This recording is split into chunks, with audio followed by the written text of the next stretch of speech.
అందరికీ నమస్కారం అండి. ఈరోజు మనం వినబోయే కథ ఏంటో తెలుసుకునే ముందు, వీడియో చూస్తున్న ప్రతి ఒక్కరూ లైక్ చేసి, ఛానల్‌ని తప్పకుండా సబ్స్క్రైబ్ చేసుకోండి. ఇక కథలోకి వెళ్తే, రాజమండ్రిలో రైలు దిగి, అక్కడి నుంచి ఎక్స్‌ప్రెస్ బస్సులో రామచంద్రాపురం వెళ్ళి, బస్ స్టాండ్‌లో వెయిట్ చేస్తే, రోజుకు 3 ట్రిప్పులు తిరిగే ఎర్ర బస్ వస్తుంది. ఆ ఊరికి వెళ్ళడానికి. ఆ బస్సులో కూర్చుంటే మరో గంట సేపు ప్రయాణం. అమ్మ ఎప్పుడైనా తన పుట్టింటికి వెళ్దామంటే నాన్న ఎందుకు అంతలా విసుక్కునేవాడో మొదటిసారిగా నాకు అర్థమైంది. ఈ రోజుల్లోనే ఇలా ఉందంటే అప్పట్లో ఇంకెలా ఉండేవో సౌకర్యాలు. నాకు తెలిసి నేను ఆ ఊరికి 4, 5 సార్లు వెళ్ళే ఉంటానేమో. అది బాగా చిన్నతనంలో మాత్రమే. ఆ తర్వాత ఎప్పుడు ఆ ఊరికి వెళ్ళనే లేదు. అమ్మకి ఆ ఊరి నిండా బంధువులే అన్న సంగతి మాత్రం తెలుసు. నా చిన్నతనంలో తన ఊరు నుంచి ఏ శుభలేఖొచ్చినా, శుభకార్యానికి పిలుస్తూ చిన్న కాడ ముక్కొచ్చినా అమ్మ ఎంతగా సంబరపడిపోయేదో ఇప్పటికీ నాకు బాగా గుర్తే. అలాంటి సందర్భాల్లోనే అమ్మతో 1, 2 సార్లు ఆ ఊరికి వెళ్ళటం గుర్తుంది. ఆ తర్వాత కొన్నాళ్ళకి పెద్ద మావయ్య, చిన్న మావయ్యలు కూడా హైదరాబాద్‌కి వలస వచ్చటంతో ఆ ఊరికి వెళ్ళటం దాదాపు తగ్గిపోయింది. ఏ ముఖ్యమైన శుభకార్యాలతో అమ్మ ఒక్కతే పిన్ని వాళ్ళతోనో, మావయ్య వాళ్ళతోనో కలిసి వెళ్ళేది. వాళ్ళంతా మరీ బలవంత పెడితేనే నాన్న కూడా చాలా అరుదుగా వాళ్ళతో బయలుదేరేవాడు. ఈ మధ్యకాలంలో ఏ ఫంక్షన్ అయినా కాకినాడలోనో, రాజమండ్రిలోనో, ఎక్కువగా హైదరాబాద్‌లోనో జరుగుతుండడం వల్ల ఆ మాత్రం అవసరం కూడా కలగటం లేదు. ఇదిగో ఇప్పుడు ఇన్నాళ్ళకి మళ్ళీ ఆ ఊరికి వెళ్ళాల్సిన అవసరం పడింది. అసలు ఆ పనికి ప్రత్యేకంగా పని కట్టుకొని మేము రానక్కర్లేదు. కానీ అమ్మ పట్టుపడటం వల్ల బయలుదేరాల్సొచ్చింది. నాన్న మీద కోపంతో ప్రయాణంలో దారి పొడవునా నాతో ముభావంగా ఉన్న అమ్మ రామచంద్రాపురంలో బస్సు దిగగానే మొదటిసారిగా నోరు విప్పింది. కళ్ళింతలు చేసుకుని చూస్తూ చుట్టూ ఉన్న పరిసరాలను గమనిస్తూ రామపురమేనా ఇదెంతగా మారింది అంది. ఆశ్చర్యమో, ఆనందమో తెలియని నవ్వుతో అమ్మ ముఖం వెలిగిపోతుంది. ఆ ఊరి పేరుని ఆమె పలికిన తీరుకు నవ్వొచ్చింది నాకు. నువ్వు చూసి దశాబ్దం పైనే అవుతుంది. మారదా మరి? అన్నాను నవ్వుతూ. ఇక్కడ బస్సు కోసం వెయిట్ చేస్తాం. టాక్సీ ఏమైనా దొరుకుతుందేమో చూస్తానన్నాడు. అక్కడి నుంచి బయటికి కదలబోతూ నీకు మీ నాన్నకి షోకులకి ఏం తక్కువలేదు. గంట గంటకి బస్సు ఉందని శంకరమావయ్య చెప్పాడు. టాక్సీ ఎందుకు? అసలు నువ్వు వద్దన్నావు గాని శంకరమావయ్య రాజమండ్రి స్టేషన్కే వస్తా అన్నాడు అంది అమ్మ. శంకరమావయ్య అమ్మకి కజిన్ బ్రదర్. అంత అవసరం ఏముందమ్మా? ఇక్కడి నుంచి మనకేదో ఒక వెహికల్ దొరక్కపోదు. అయినా నీకు తెలియని ఊరా ఏంటి అన్నాను.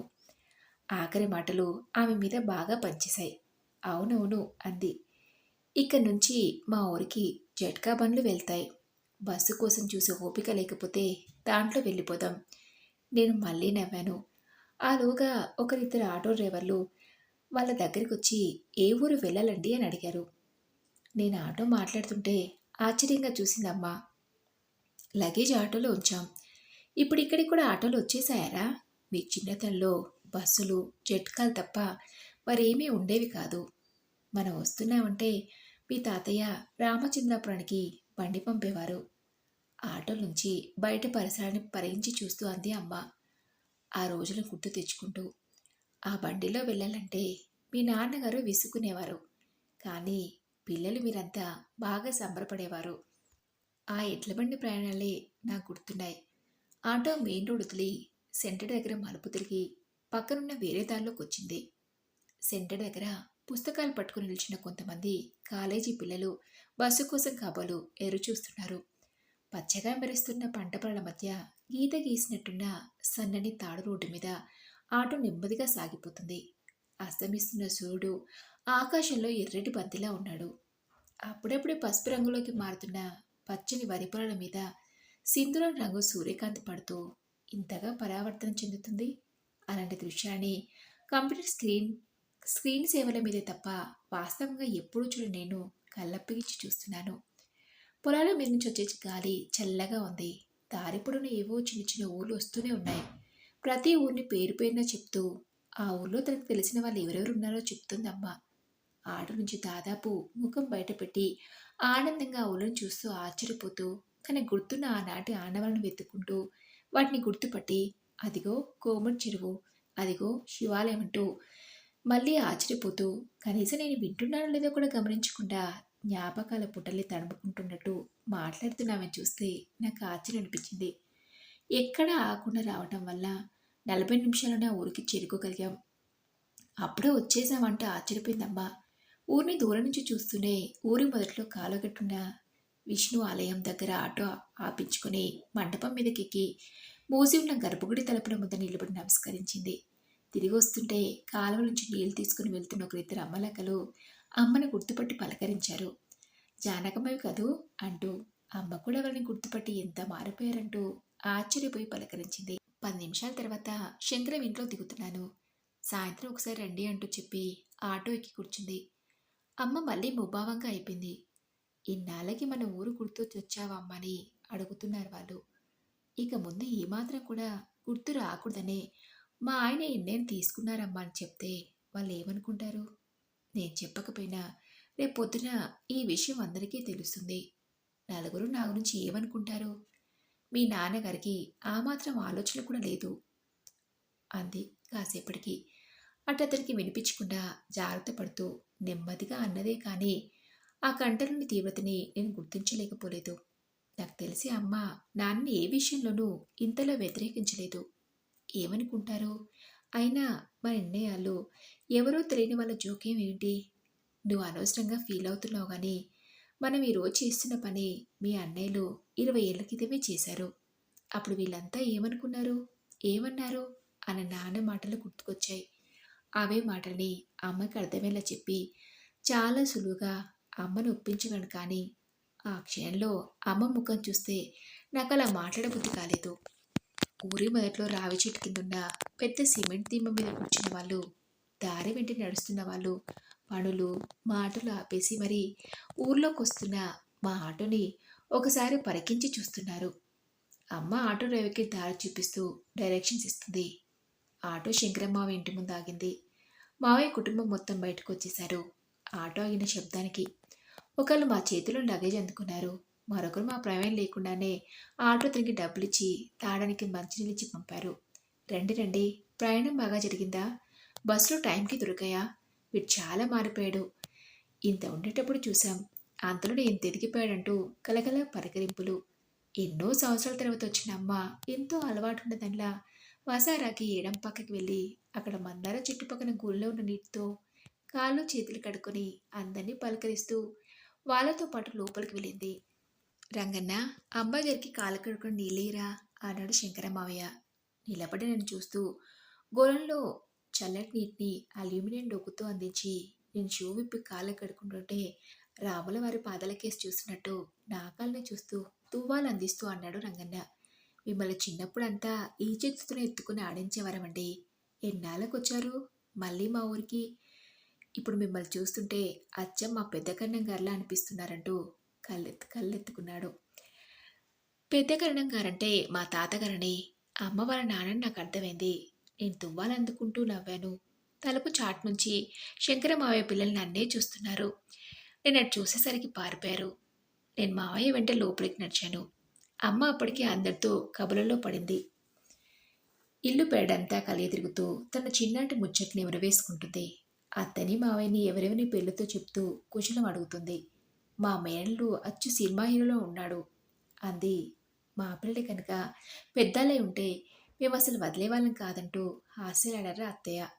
ఆమె తోటి కూడళ్ళు అమ్మతో నేను వింటుండగానే అమ్మ ఊసం తెలిసి ఊర్లో ఉన్న దగ్గర బంధువులంతా అక్కడ చేరారు. మరి కొంతమంది పనులు ముగించుకుని వస్తామని అత్తయ్యతో చెప్పారంట. అందరూ వంటగదిలో కూర్చుని కబుర్లలో పట్టారు. నేను వసాలో ఉన్న ఉయ్యాల బల్ల మీద కూర్చుని తెలుగు పేపర్ తిరిగేస్తున్నాను. వాళ్ళ కబుర్లు తెమేటట్టు లేవు. తెలుగు పేపర్ నాకు ఏ మూలకి సరిపోవడం లేదు. మధ్యలో ఒకసారి వచ్చి కాఫీ తాగుతావా? పోనీ స్నానం చేసి కాసేపు రెస్ట్ తీసుకో. రొటీన్ మాటలు నాతో అనేసి మళ్ళీ అమ్మతో కబుర్లలో పడిపోతున్నారు వాళ్ళంతా. అమ్మ ఎప్పుడు నవ్వుతూనే ఉంటుంది కానీ అప్పుడు వాళ్ళతో మాట్లాడుతున్నప్పుడు కనిపిస్తున్న అలాంటి ఉత్సాహాన్ని అమ్మ అంతకుముందు నేనెప్పుడు చూడలేదు. నాకు బాగా తెలిసిన అమ్మేనా? కళ్ళకి చాలా కొత్తగా కనిపిస్తుంది. అమ్మకి ఇక్కడ ఇంత ఫాలోయింగ్ ఉందా అని నాకే ఆశ్చర్యంగా అనిపించింది. ఏం తోచక నేను తలుపు సందు నుంచి చూస్తున్న పిల్లల్ని దగ్గరికి పిలిచి వాళ్ళకి మేము తెచ్చిన చాక్లెట్లు బిస్కెట్లు ఇచ్చి మాటలు కలిపాను. అది చూసి అప్పటిదాకా మొహమాటంగా నన్ను అంటి పెట్టుకుని కూర్చున్న ఒకరిద్దరు పెద్దవాళ్ళు కూడా చల్లగా లోనికి చేరుకొని అమ్మతో కబుర్లో పడిపోయారు. వాళ్ళ కబుర్లు నాకు నెమ్మదిగా వినిపిస్తూనే ఉన్నాయి. అరమరిక లేని గొప్ప గొప్ప స్నేహితులు నాకు మాత్రమే ఉన్నారని నేను అనుకుంటూ ఉంటాను. వాళ్ళంతా అమ్మకి అలాంటి స్నేహితులని వాళ్ళ మాటల ద్వారా అర్థమవుతుంటే నాకు ఆశ్చర్యంగా అనిపించింది. చీకటి పడేసరికల్లా అంతా ఎవరిళ్ళకి వాళ్ళు బయలుదేరారు. శంకర మావయ్య భార్య వాళ్ళని కూడా భోజనాలకి అక్కడే ఉండిపోమ్మని బలవంతం చేసింది. వాళ్ళు ప్రయాణం చేసి వచ్చింది కదా, జానకి స్నానం చేసి కాసేపు రెస్ట్ తీసుకొని భోజనాలు అయ్యాక మళ్ళీ వస్తాం, తీరికగా కబుర్లు చెప్పుకుందామంటూ లేచి వెళ్ళిపోయారు. స్నానం చేసి కాటన్ చీర కట్టుకొని వచ్చి అత్తయ్యకి వంటలో సాయం చేస్తున్న అమ్మ దగ్గరికి వచ్చి మెల్లగా అన్నాడు శంకరం మావయ్య. బావ చెప్పినట్లే ఊళ్ళో నలుగురితోనూ ఒక మాట చెప్పుంచాను. పొలం కొంటామని చాలామంది వచ్చారు, కానీ మన బంధువులోనే కొందరు బయట వాళ్ళకి అమ్మటం ఎందుకు, ఆ రేటు మేమే ఇస్తాం, మాకే అమ్మమని అంటున్నారు. నువ్వు ఎలాగంటే అలాగా, దగ్గర వాళ్ళకి వద్దనుకుంటే బయట వాళ్ళనే పిలుస్తాను. అదేం లేదు అదేం లేదు శంకరం, ఎవరికైనా మాకేం అభ్యంతరం లేదు. రేటు గురించి కూడా పెద్ద పంటింపు ఏమి లేదు. ఆయన ఉద్దేశం కూడా పొలాన్ని అమ్ముకుని డబ్బు చేసుకుందామని కాదు. పెద్దవాళ్ళం అవుతున్నాం కదా, అన్నీ సెటిల్ చేసుకుంటే మంచిదని అమ్మేద్దామన్నారు. వంటగది నుంచి వినిపిస్తున్న అమ్మ మాటలు వింటుంటే ఆశ్చర్యంగా అనిపించింది. నాన్న ఉద్దేశాన్ని అంత కరెక్ట్గా అర్థం చేసుకున్న మనిషి మరి పొలాన్ని అమ్మేద్దామన్నందుకు నాన్నతో వారం రోజులుగా ఎందుకు అంతలా పోట్లాడిందో, మౌన పోరాటం ఎందుకు చేసిందో నాకు పజిల్ కనిపించింది. చివరికి నాన్న మాటను కాదనలేక అయిష్టంగానే బయలుదేరింది. ఆ సంగతి నాకు తెలుసక్క, కానీ ఈ పొలం ఏమైనా ఉంచుకుంటే ఈ ఊరితో మీకు ఆ మాత్రం సంబంధమైనా ఉంటుందని అనుకున్నాను అన్నాడు మావయ్య. ఆ మాటల ద్వారా అమ్మ అంతరంగం కొంచెం కొంచెం అర్థమవ్వసాగింది. అది సరేగాని శంకరం, జగన్నాథ మాస్టర్ని ఒకసారి చూడాలిరా, మళ్ళీ ఎప్పుడు వస్తానో ఏమిటో అంది అమ్మ మాట మారుస్తూ. దాందే ఉంది, వెళ్తూగానిలే, ఆయన కూడా బాగా పెద్దాయన అయిపోయారు, బయటికి రావటం లేదు. అస్తమానం నీ గురించి అడుగుతూ ఉంటారు, నేను చూస్తే సంతోషిస్తారు అన్నాడు మావయ్య. అవునరా, వచ్చిన దగ్గర నుంచి చూస్తున్నాను, విశ్వనాథం కనబడదేంలే, ఎలా ఎలా ఉన్నాడు హఠాత్తుగా అంది అమ్మ. మావయ్య దీర్ఘంగా నిట్టూర్చడం వినిపించింది. ఎలా ఉంటాడో అలాగే ఉన్నాడు. ఆ పాడుతావుడికి ఇల్లు కుళ్ళైపోయింది. ఇంట్లో వాళ్ళకి తినడానికి తిండి లేదు, కట్టుకోవడానికి బట్ట లేదు. ఆ పిల్లానికి పిల్లలకి అభిమానం జాస్తి. ఒకరి ముందు చేయి చాపడం ఇష్టం లేక అలాగే పస్తులుంటూ నెట్టుకొస్తున్నారన్నాడు. నేను వస్తున్నట్టుగా చెప్పావా అంది అమ్మ. మధ్యాహ్నమే రోడ్డు మీద కనిపిస్తే చెప్పాను. మనిషి అదే స్థితిలో ఉన్నాడు. నీ ముందుకు అలా రాలేదనుకుంటాను, లేకపోతే వచ్చేవాడే అన్నాడు మావయ్య. అమ్మ మౌనంగా ఉండిపోయింది. విశ్వనాథం అంటే ఎవరు కుతూహలంగా అడిగాను. నేను భోజనాలు చేస్తుంటే ఆయన ప్రసక్తి మళ్ళీ రావటంతో, మీ అమ్మ తను ఒకే క్లాస్ చదివేవాళ్ళు, ఇద్దరూ స్కూల్కి కలిసి వెళ్ళేవారు, మాకు దూర బంధువు. మీ అమ్మకి వరుసకి అన్నయ్య అవుతాడు, కానీ బంధుత్వం కన్నా స్నేహమే ఎక్కువ. ఒకరంటే ఒకరు వాళ్ళకి ప్రాణంగా ఉండేవారు అన్నాడు మావయ్య. రేపు నేను పెందలాడే బయలుదేరి విశ్వనాథం ఇంటికి వెళ్తానా శంకరం, లేట్ అయితే వాడు మళ్ళీ ఎటో వెళ్ళిపోతాడేమో అంది అమ్మ కొంచెం దిగులుగా. సరే, మా పెద్దదాన్ని తీసుకుని వెళ్ళు అన్నాడు మావయ్య. మా భోజనాలు అయ్యి కాసేపు విశ్రాంతి తీసుకోగానే మళ్ళీ అమ్మ గ్యాంగ్ అంతా వచ్చేసింది. ఆరు బయట పెరట్లో మంచాలు పక్కలు వేసుకొని మళ్ళీ కబుర్లు మొదలుపెట్టారు. నేనుంటే వాళ్ళ స్వేచ్ఛకి అడ్డుగా ఉంటాననిపించి నాకు నిద్ర వస్తుందంటూ లోపల గదిలోకి వచ్చేసి పడుకున్నాను. వాళ్ళ మాటలు నెమ్మదిగా వినిపిస్తూనే ఉన్నాయి. మధ్య మధ్యలో అమ్మ విశ్వనాథం గురించి ఆడటం కూడా వినిపిస్తూనే ఉంది. ఆ మన్నాడు ఉదయాన్నే అమ్మ బయలుదేరిపోతుంటే, ఎక్కడికి, విశ్వనాథం గారింటికేనా, నేను వస్తా అన్నాను. అమ్మ చిన్నటి ప్రాణశక్తి చూడాలని నాకు అనిపించింది. సరే పద అంది. అంతకు ముందు రోజున్న ఆనందం, ఉద్వేగం ఇప్పుడు ఆమెలో కనిపించలేదు. కంగారుగా భయంగా ఉంది. చాలా కొత్తగా ఉంది నాకు అమ్మనలా చూస్తుంటే. దారిలో ఒక మాట్లాడకుండా ఏదో ఆలోచిస్తూనే ఉంది.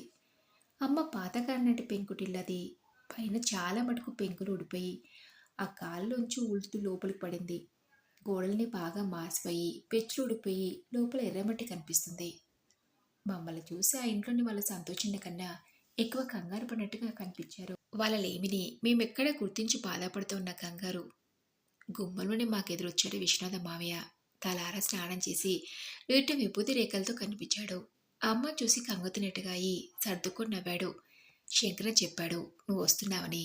రాత్రి లేటైంది. పనుండి ఇదిగో ఇప్పుడు నీ దగ్గరికే వస్తున్నాను. ఈలోగా నువ్వే వచ్చేసావన్నాడు. ఇన్నాళ్ళ తర్వాత కలిసిన స్నేహితుడితో అమ్మ ఒక మాట మాట్లాడలేదు. అతడి వంకే తినేసేలా చురుగ్గా ఒకసారి చూసి చూపు తిప్పుకుంది. అతడి భార్యను పలకరించింది. కూతుళ్ళు ఇద్దరిని పిలిచి ఆప్యాయంగా దగ్గర తీసుకుంది. ఆయన గిలగిల్లాడుతున్నట్టుగా చూశాడు అమ్మ వంక. మీ అబ్బాయ చాలా పెద్దవాడయ్యాడు. ఈ మధ్య చూడలేదు కదా అంటూ అమ్మతో మామూలుగా మాట్లాడడానికి ఆయన చేస్తున్న ప్రయత్నాలు చూస్తుంటే నాకు జాలేసింది. ఆవిడ కాఫీ కలపడానికి వంటింట్లోకి వెళ్ళింది. వెనుకే పెద్ద కూతురు కూడా వెళ్ళింది. నేను నెమ్మదిగా అక్కడి నుంచి లేచి పెరట్లోకి వచ్చాను. స్నానం చేసి విభూతి రాసుకుంటే నేను గుర్తుపట్టలేననుకున్నావా? నువ్వు మారవా? అమ్మ గొంతు నెమ్మదిగా తీక్షణంగా అంటం వినిపించింది. నాకు లోపల నుంచి అలా వాళ్ళిద్దరి మధ్య మౌనం ముక్కలై క్రమంగా మాటలు మామూలయ్యాయి. నేను లోనికి వెళ్ళేసరికి విశ్వనాథం మావయ్య ముఖం తేటగా ఉంది. అమ్మ చేత తినాల్సిన తిట్లన్నీ తినేసినందుకు రిలీఫ్గా ఉందేమో. హుషారుగా బెరుకు లేకుండా అమ్మతో మాట్లాడుతున్నాడు. అమ్మ ముఖంలో మాత్రం దిగులు. ఆ ఇంటిని పిల్లల్ని చూస్తుంటే బయలుదేరే ముందు అమ్మ మేమెవరం చూడకుండా విశ్వనాథ మావయ్యతో చేతిలో చేయి వేయించుకుని రహస్యంగా ఏదో వాగ్దానం తీసుకోవటం కనిపించింది. ఆడపడుచు రాక రాక ఇంటికొస్తే ఏమీ పెట్టలేకపోతున్నాను. అమ్మకి బొట్ట పెడుతూ ప్లేట్లో పూసిన మందార పూలని చేతిలో ఉంచుతూ అంది అత్తయ్య బాధగా. బయటికి వస్తుంటే అమ్మ కళ్ళ నీళ్ళని ఆపుకోలేకపోవటం స్పష్టంగా కనిపించింది. నాకు చాలా విచిత్రంగా ఉంది. ఇదంతా మేం తప్ప మరి లోకము ఉండదన్నట్టుగానే కనిపించే అమ్మలో నాకు తెలియని కొత్త కొనను చూస్తున్నట్టు అనిపిస్తుంది. నాకు అమ్మ వంక చూస్తూనే ఆలోచనలు పడ్డాను. శంకర మావయ్య పిలుస్తున్నాడు, నీతో మాట్లాడంట అంది అమ్మ. నేను అమ్మ చేయి పట్టుకొని ఆపాను. పొలం పెరిగిన సంగతి మాట్లాడడానికేనా? వద్దు, నేను చెప్పేది విను. పొలం మనం అమ్మొద్దు. నీ స్నేహితుడు విశ్వనాథం మావయ్యకి కౌలుకిద్దాం అన్నాను. అమ్మ ఆశ్చర్యంగా చూసింది నా మాటలకి. అవును, నిన్న వాళ్ళ పరిస్థితి కల్లారా చూశాం కదా. చూడపోతే ఆయనకి చేయడానికి పనేమీ లేనట్లుంది. ఎంత నీకు మాటిచ్చినా 4 రోజులు గడిచేసరికి పనేం లేక ఆయన మామూలు దారిలోనే నడుస్తాడు. అతను మారాలంటే ఏదో ఒక పని కల్పించాలి. కౌలు డబ్బులు మనకేమీ ఇవ్వనక్కర్లేదు. పొలాన్ని పండించుకుని ఆ కుటుంబం 3 పూటల కడుపునిండా తిని పిల్లలకి చక్కగా చదువులు చెప్పించుకుంటే చాలని చెప్దాం. అతని మార్చాలని ఎన్నో ప్రయత్నాలు చేశావు. ఈ చివరి ప్రయత్నం కూడా చేద్దాం. అమ్మ నా వంక ఆశ్చర్యంగా చూసింది. మరి మీ నాన్నగారికి ఏం చెప్దాం అంది. ఆ పొలం నీ ఆస్తి. దాన్ని నువ్వేం చేసుకున్నా ఎవరికీ సంజేష్ ఇవ్వక్కలేదు అందామనుకున్నాను. కానీ ఆ మాటలతో అమ్మ కన్విన్స్ కాదని నాకు తెలుసు. అది నేను చూసుకుంటాలే. నాన్ని కన్విన్స్ చేసి మనం చేసిన పని కరెక్టేనని అనిపిస్తాను. కానీ నువ్వు మీ ఫ్రెండ్ని పిలిచి మాట్లాడు అన్నాను. నా భరోసాతో అమ్మ విశ్వనాథం మావయ్యకి కబురు చేసింది. నేను చేసిన ఆ పనికి అమ్మ తరపు బంధువులంతా నన్ను ఎంతో మెచ్చుకున్నారు. పొలం అమ్మేస్తే నువ్వు ఇంకా ఈ ఊరికి రావేమోని భయపడ్డాం జానకి. ఇప్పుడు ఆ బాధ లేదు. విశ్వనాథం దగ్గర నుంచి కౌలు డబ్బులు ముక్కుపిండి వసూలు చేయడానికి నువ్వు తప్పకుండా రావాల్సిందే. కనీసం నువ్వు వస్తావన్న ఆశైనా ఉంటుంది మాకు అన్నారు. అమ్మ కళ్ళు కూడా అదే భావం కనిపించింది. నా వంక కృతజ్ఞతగా చూసింది. నాకు గిల్టీగా అనిపించింది. పరీక్షల సమయంలో అమ్మ లేకపోతే చదువుకోనని సెలవుల్లో స్నేహితులతో క్రికెట్ కోచింగ్, స్విమ్మింగ్ లాంటి వాటికి వెళ్ళడానికి సమయానికి అన్నీ అమర్చిపెట్టే అమ్మ లేకపోతే ఇబ్బంది అవుతుందని గొడవ చేస్తే ఊహ తెలిసిన దగ్గర నుంచి మా కోసం అమ్మ ఎన్నోసార్లు తమ ఊరికి పెట్టుకున్న ప్రయాణాన్ని ఆఖరి క్షణంలో మానుకోవటం నాకు బాగా గుర్తుంది. అమ్మ మా మీద ప్రేమతో ఉండిపోయిందనుకునే వాళ్ళం, కానీ అందువల్ల తను కోల్పోయిందేంటో తెలుసుకోలేకపోయాం. తిరుగు ప్రయాణంలో అమ్మ ముఖంలో ఏదో చెప్పలేని సంతృప్తి, సంతోషం. మేం పరీక్షలు పాస్ అయినప్పుడు, నాన్నకి ప్రమోషన్లు వచ్చినప్పుడు, ఇంకా చాలా చాలా సందర్భాల్లో అమ్మ ముఖంలో నేను గతంలో ఎన్నోసార్లు సంతోషాన్ని చూశాను. కానీ ఇలాంటి సంతోషాన్ని మాత్రం అంతకు ముందు ఎన్నడూ చూడలేదు. ఆ తర్వాత అమ్మ తమ ఊరికి ఎప్పుడు ప్రయాణం పెట్టుకున్నా సపోర్ట్ చేస్తూ నాన్నతో దెబ్బలాట మరీ పంపించడంలోనే నేను ముందుండేవాణ్ణి. మరి ఇదండి రోజు కథ. ఈ కథపై మీ విలువైన అభిప్రాయాన్ని నాతో కామెంట్ బాక్స్‌లో షేర్ చేసుకోండి.